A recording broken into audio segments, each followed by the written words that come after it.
Hello everyone, how are you doing? This is MD Tech here for another quick tutorial. In today's tutorial, I'm going to show you guys how to check your processor information as well as your RAM, how much RAM you have installed, what type of RAM it is, and just other hardware and information that is applicable to your device. So this should be a pretty straightforward process, guys, and without further ado, let's go ahead and jump right into it.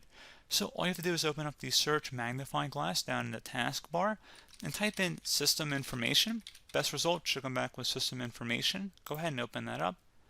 And at this point over here on the right, you should have a bunch of information here. You have processor information. And if you go down, you can see how much RAM you have installed as well, virtual RAM, paging file size. And if you expand the resources over here on the left, you can see further information. So again, pretty straightforward process here, guys. Do hope I was able to help you out. And I do look forward to catching you all in the next tutorial. Goodbye.